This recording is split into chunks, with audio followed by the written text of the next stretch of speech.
এই দাদা, কথাবার্তা ভালো করে বলো। আমি কিন্তু তোমাদের আলু পেঁয়াজ বন্ধ করে দেব, কথাটা মাথায় রাখো। কি তোরা আলু পেঁয়াজ বন্ধ করলে আমার কিছু ছিঁড়া যায় নাকি? বাংলাদেশের মানুষের কিছু ছিঁড়া যায়? তোরা আলু পেঁয়াজ বন্ধ করলে কি ভেবেছিস? তোরা ছাড়া কি আমরা অচল নাকি?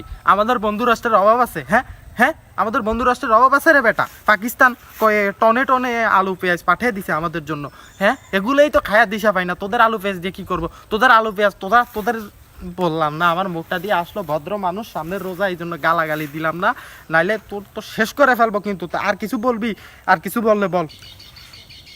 শালারা কিভাবে কথা বলতেছে! এবারকা কিন্তু মাথা গরম হলে তোদের কিন্তু পারমাণবিক ছাইড়া দেব। এরপরে কিন্তু বর্ডারে একদম বানটান ছাইড়া দেবে, একদম পানির লগে উড়ে যাবি শালারা। কি তোদের এত বড় সাহস? তোরা আমাদেরকে পারমাণবিক মারবি? হ্যাঁ, তোদের আব্বু পাকিস্তান আছে না, তোদের পারমাণবিক তোদের দিয়ে ঢুকিয়ে দিবে ডাইরেক্ট। তোরা চিনিস পাকিস্তানকে? তোদের আব্বুকে দেখলি তো থর করে কাঁদতে থাকিস। দাদা সরি হয়েছে দাদা, দাদা আর করো না দাদা, দাদা ভুল হয়েছে দাদা, মাফ করে দেন দাদা, এই লাগবে দাদা, দাদা দাদা ভুল হয়েছে।